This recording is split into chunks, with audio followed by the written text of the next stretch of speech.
군대를 가보신 분들은 다 아는 얘기입니다. 그게 뭐냐면 선착순입니다. 중대나 수대가 잘못을 했을 때에 중대장이나 수대장이 자기의 수대원들이나 중대원들을 선착순을 시킵니다. 그러면 연병장을 도는데 한 바퀴 도는데 3명씩 딱 자릅니다. 근데 3명 안에 들어온 사람은 이제 쉬는 거죠. 근데 3명 밖으로 나간 사람은 또 도는 겁니다. 그 3명 또 자르고 또 자르고 또 자르고. 아마 벌 중에 여러 가지 벌이 있겠지만은 선착순 사람 죽이는 벌입니다. 계속 돌아야 되니까요. 그러니까 빨리 또 3등 안에 들어오려고 애를 쓰고 달립니다. 그러니 얼마나 힘든 벌인가를 우리가 선착순이 무엇인가를 알게 되죠. 근데 오늘 본문에 보게 되면 선착순 이야기가 나옵니다. 예루살렘의 양문 곁에 베데스다라는 연못이 있는데 1년에 1년에 한 번인지 두 번인지 세 번인지는 나오질 않았어요. 천사가 가끔씩 내려와서 이 물을 그냥 확 뒤집어 놓는 거예요. 그때에 환자들이 1등으로 들어가면 그 병이 낫는다는 소문이 있었고 또 사실 그런 일이 가끔씩 일어났습니다. 그러니까 그 베데스다 연못가에 얼마나 많은 사람들이 환자들이 모여 있나를 우리가 가히 짐작이 가죠. 오늘 본문에 보게 되면 행각이 5개나 있다라는 말을 합니다. 근데 행각이라고 하는 말은 환자들이 기거하기 위하여 거기서 먹고 살기 위하여 잠깐 동안 지어놓은 움막과 같은 그런 집들이죠. 그런데 많은 사람들 중에 38년 된 환자도 거기에 있었다. 자, 한번 본문 4절입니다. 이는 천사가 가끔 연못에 내려와 물을 움직이게 하는데 움직인 후에 먼저 들어가는 자는 어떤 병에 걸렸든지 낫게 되밀어라. 예, 근데 제일 중요한 것은 1등으로 들어가야 된다는 겁니다. 근데 연못에 1등으로 들어간다라고 하는 사람이 누가 보장됐을까? 제일 건강한 사람이 아닐까요? 그런데 38년 된 이 친구는 연못에 1등으로 들어간다고 하는 보장은 없었죠. 왜냐하면 너무나 오랫동안 앓았고 그 다음에 병이 깊은 병이기 때문에 무슨 병이다라고 하는 말은 없지만 학자들은 중풍병이다 이렇게 얘기를 합니다마는 여하튼 간에 오늘 3절에 여러 병자들을 열거하고 있어요. 그 안에 많은 병자, 맹인, 다리 저는 사람, 혈기 마른 사람들이 누워 물의 움직임을 기다렸다. 수많은 병자들이 물의 움직임을 기다리고 있는 이 모습을 한번 가히 머릿속에 그려보시기 바랍니다. 물이 움직이기만 한다면 이때 일어나는 일이 선착순이에요. 제일 먼저 들어가려고 난리가 나는 거죠. 본문을 다시 한번 보겠습니다. 이는 천사가 가끔 연못에 내려와 물을 움직이게 하는데 움직인 후에 먼저 들어가는 자는 어떤 병에 걸렸든지 낫게 되밀어라. 예, 먼저 들어가는 사람, 즉 이 말은 등수로 얘기한다면 1등으로 들어가는 사람은 병이 나았다 이렇게 얘기하는 거죠. 먼저 들어간다는 말은 오늘날로 얘기하면 선착순과 똑같다 그런 말이 되는 겁니다. 군대는 그래도 건강한 사람들이 선착순을 합니다. 근데 본문에 나오는 사람들은 환자들입니다. 중풍병자 그리고 중병 앓는 사람들입니다. 거기에 38년 된 오래된 병자도 있었어요. 이 사람이 베데스다 연못에 들어가서 병을 고쳤다는 것이 아닙니다. 내가 1등으로 들어가서 병을 고쳤다 그 얘기가 아니고 이 사람은 1등으로 들어갈 수 없는데도 병을 고쳤다. 누가? 예수님이 오셔서 병을 고쳤다. 이런 얘기를 지금 하고 있는 겁니다. 본문 5절 이하를 보겠습니다. 거기에는 38해가 된 병자 한 사람이 있었다. 예수께서 누워있는 그 사람을 보시고 또 이미 오랜 세월을 그렇게 보내고 있는 것을 아시고는 물으셨다. 낫고 싶으냐? 그 병자가 대답하였다. 주님, 물이 움직일 때에 나를 들어서 못에다가 넣어주는 사람이 없습니다. 내가 가는 동안에 남들이 나보다 먼저 못에 들어갑니다. 예수께서 그에게 말씀하셨다. 일어나서 내 자리를 걷어가지고 걸어가거라. 그 사람은 곧 나아서 자리를 걷어가지고 걸어갔다. 자, 이 본문 속에서 우리는 한 세 가지 은혜를 좀 나눴으면 합니다. 첫째는 뭐냐면 38년 된 병자가 이렇게 낫게 된 이유가 뭘까? 그게 제일 중요하죠. 첫째는 바로 이 38년 된 병자지만 이는 소망을 잃지 않고 언제나 소망을 가지고 살았다는 얘기입니다. 본문에 나오는 환자가 38년 동안 병을 앓았는데 38년 동안 병을 앓는 동안 포기할 만도 합니다. 그렇죠? 나는 안 돼. 이제 죽어도 좋다. 더 이상 어떤 길이 없어.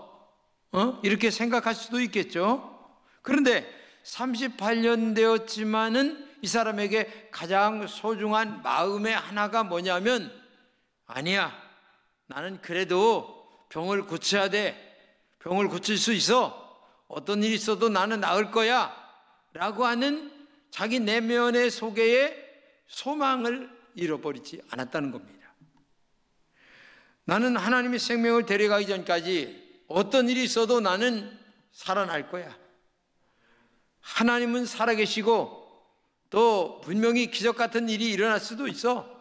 라고 하는 생각을 마음속에 평상시 그런 마음을 버릴 수도 있을 만한데도 불구하고 그 소망을 가졌다라고 하는 것이 굉장히 중요하다는 얘기죠. 그렇기 때문에 오늘도 어려움과 고난과 역경과 모든 고난 속에 있다 할지라도 소망을 갖는 여러분들 되시기를 축복합니다. 중풍병자 생각하면 여러분의 여건은 100번, 1000번 낫잖아요? 얼마든지 소망 가질 수 있잖아요? 그러면 나는 훨씬 더 좋은 소망을 갖고 믿음으로 이겨나갈 수 있을 줄로 믿습니다. 그렇기 때문에 오늘이 내일을 창조하게 만드는 것이 소망입니다.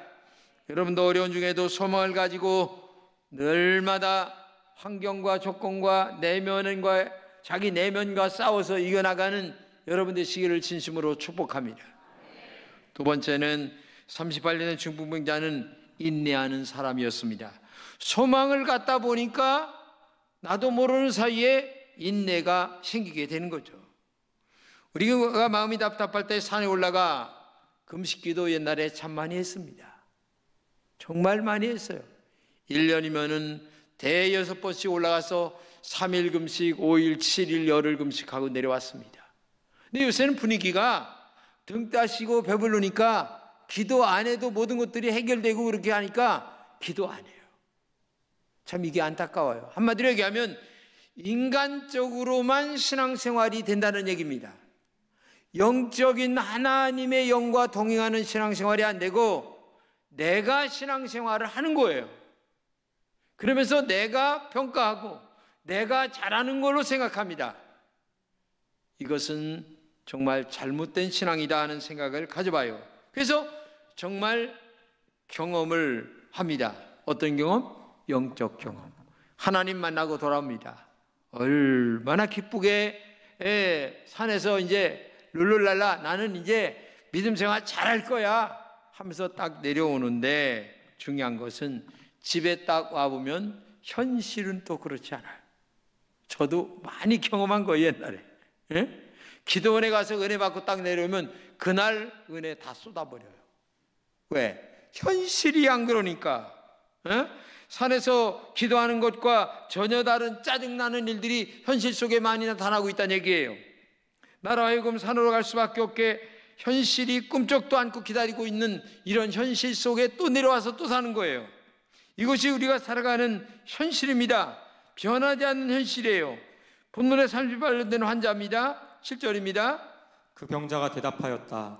주님, 물이 움직일 때에 나를 들어서 연못에다가 넣어주는 사람이 없습니다. 내가 가는 동안에 남들이 나보다 먼저 연못에 들어갑니다. 여러분, 이 말이 어떤 말인가 가히 짐작이 가죠. 내가 1등으로 들어가고 싶은데 도저히 안 됩니다. 내가 먼저 들어가려고 할 때 벌써 다른 사람이 들어가서 낫고 나옵니다. 나를 넣어주는 사람도 없습니다. 그렇죠. 거기는 지금 환자들이 득실거리는데 이 38년 된 환자를 업고 뛸 만한 사람이 누가 있겠었겠느냐. 38년 된 환자의 형편이 얼마나 어려운가를 알 수가 있죠.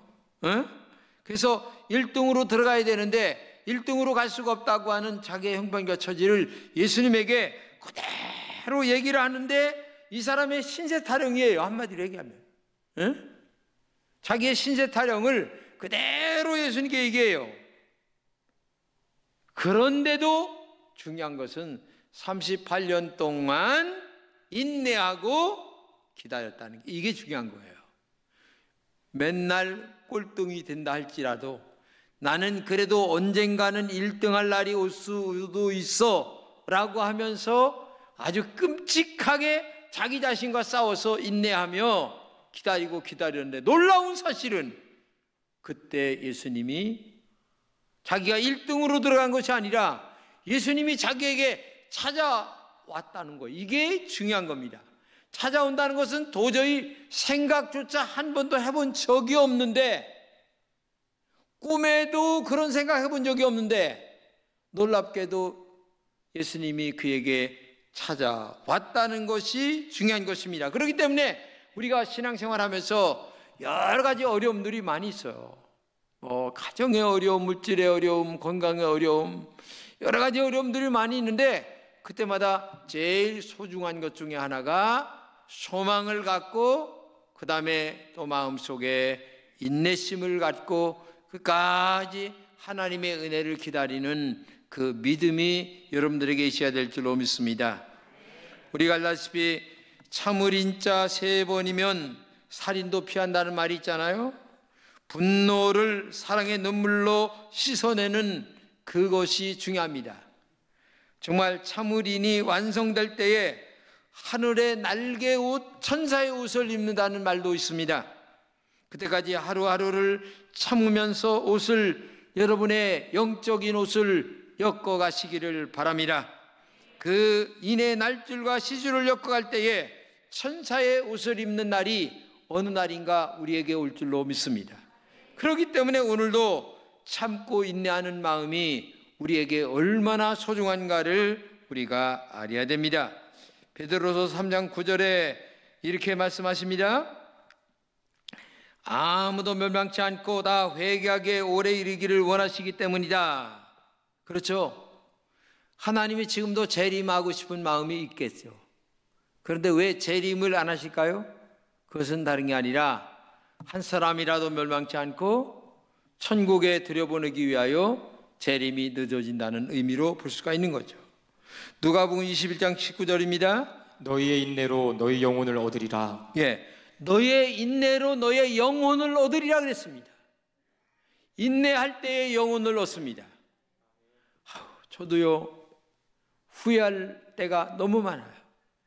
왜냐하면 인내심이 부족하니까 말을 함부로 할 때가 있다는 얘기죠. 막 할 때가 있다는 얘기예요. 안 해도 될 말을, 안 해도 될 행동을 할 때가 있다는 얘기예요. 그러고 나서는 또 후회하고. 아마 이거는 제 얘기만은 아닐 거예요. 여기 계신 여러분의 얘기를 제가 대신 해주고 있다고 해도 과언은 아니다. 아마 똑같은 우리들의 모습이 아닌가 하는 생각도 가져볼 수 있는 거죠. 우리가 죄를 짓는 대로도 하나님이 갚으신다면 여기 계실 분이 몇 분이가 있겠어요? 마음으로 짓는 죄, 알지도 못하게 짓는 죄들이 얼마나 많이 있습니까? 우리는 죄의 소굴에 살고 있습니다. 여러분도 많이 참으시기를 바랍니다. 참을 때에 좋은 일이 생길 줄로 믿습니다. 참을 때에 예수님을 만나게 되는 줄로 믿습니다. 많이 오래오래 참으셔서 정말 문제를 본문에 38년 된 중풍병자처럼 해결받는 여러분 되시기를 진심으로 축복합니다. 이 참는 은혜가 굉장히 중요해요. 그래서 하나님 앞에 기도할 때에 하나님 나에게도 참을 수 있는 은혜를 주세요. 마음을 절제할 수 있는 은혜를 주세요. 이런 기도를 많이 하셔야 돼요. 하고 싶은 말 부부지간에도 다 하고 못 살아요. 그렇죠? 어떻게 부부지간이라고? 아니, 부모와 자식지간에도 다 못합니다. 자식의 자존심도 있기 때문에 다 얘기할 수가 없어요. 그렇기 때문에 오늘도 참을 수 있는 은혜를 달라고 마음속에 기도하는 여러분 되시기를 축복합니다. 자, 그리고 세 번째는 38년 된 중풍자는 기도하는 마음이었다고 저는 보고 있습니다. 천사가 내려와 물을 동할 때가 있어요. 그때마다 이 환자들도 다른 환자들처럼 먼저 연못에 들어가 보려고 얼마나 애를 썼겠어요. 그런데 중요한 것은 1등으로 못 들어갑니다. 오늘도 낙방했습니다. 그러면 병은 계속됩니다. 그때에 이 환자의 마음이 어떻겠어요? 자기도 모르게 기도가 저절로 나오는 거예요. 하나님 나 좀 도와주세요. 나도 좀 한번 먼저 들어가서 내 병 한번 고치고 싶어요 라고 하는 그 기도가 저절로 나오지 않겠어요? 인간인데. 아니, 요번에도 떨어졌어. 안 돼. 그러면 낙심하다가 또 기도하고, 낙심하다가 인내하고, 인내하다가 소망 갖고, 소망 갖다가 인내하고, 그러면서 또 계속 또 기도하고, 하나님 좀 도와주세요. 그러니까 이 사람은 38년 동안 낙방을 했지만은 제일 중요한 것은 뭐냐면은 인내와 소망을 가진 그 마음 속에 뭐예요? 기도하는 마음이 컸다는 겁니다. 자기도 모르게 기도가 저절로 나올 수밖에 없었다는 얘기예요. 그런데 놀랍게도 기도가 응답이 되었어요. 예수님께서 문제의 현장을 찾아오셨다는 것이 기적 아니겠습니까? 베드라 연못에 예수님이 찾아오셨다는 것은 복음 중에 복음입니다. 그러면서 38년 된 환자에게 내가 낫고자 하느냐? 그러자 환자가 자기가 먼저 연못에 들어가지 못하는 이유를 아까 얘기한 것 마냥 상세하게 또 설명을 합니다.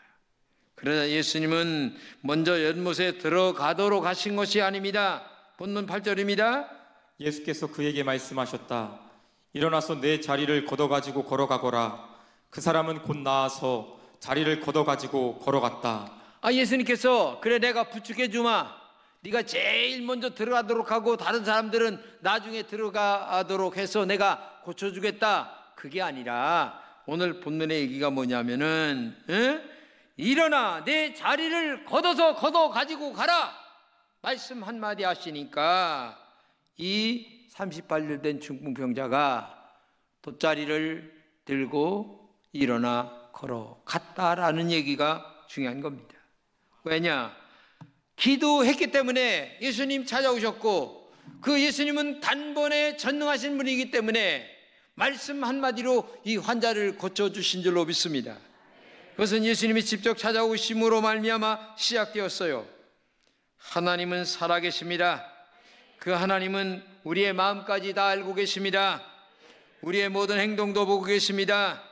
우리가 속삭이는 말도 다 듣고 계시는 줄로 믿습니다. 그 하나님 앞에 본문의 중풍병자처럼 간절하게 기도하는 여러분 되시기를 축복합니다. 기도는 모든 문제의 해결의 열쇠입니다. 기도는 땅의 문제도 열 수 있고 기도는 하늘의 문제도 열 수 있습니다. 기도는 모든 문을 여는 열쇠 중에 열쇠입니다. 성경에 보면 예수님도 하나님의 아들로서 기도하셨어요. 40일 금식 기도도 하셨습니다. 인간 예수님으로 기도하셨습니다. 마가복음 1장 35절입니다.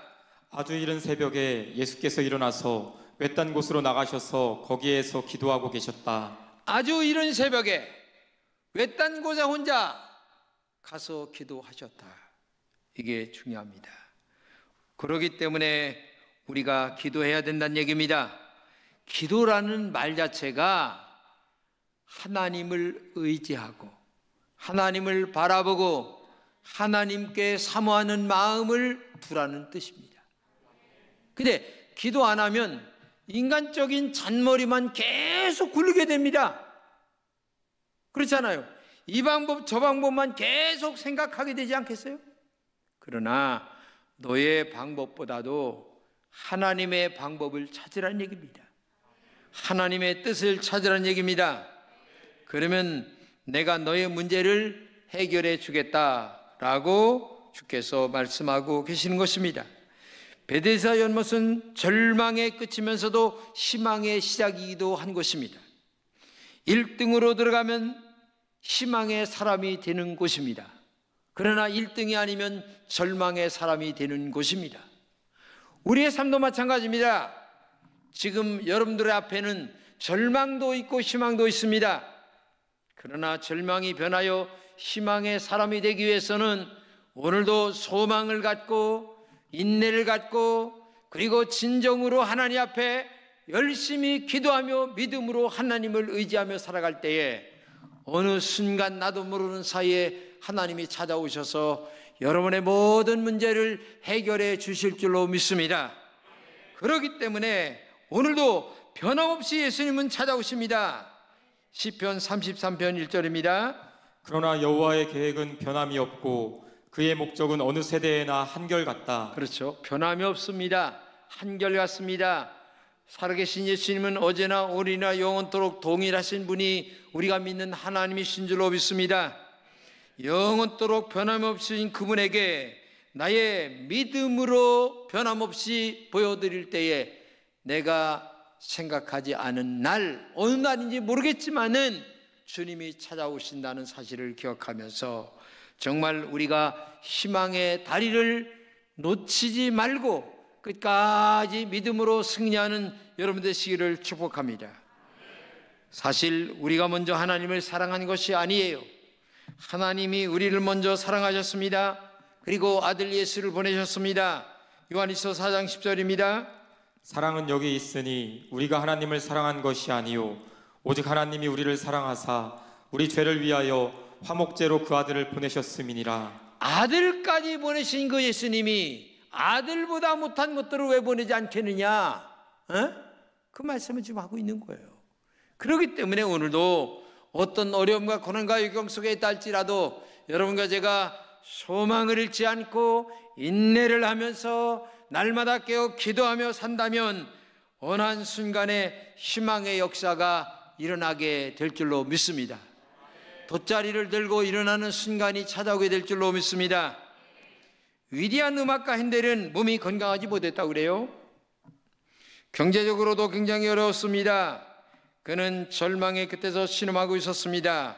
그런데 어느 날 하나님이 자기 곁에 계신다는 것을 믿음으로 기도하고 있을 때에 깨닫게 되었습니다.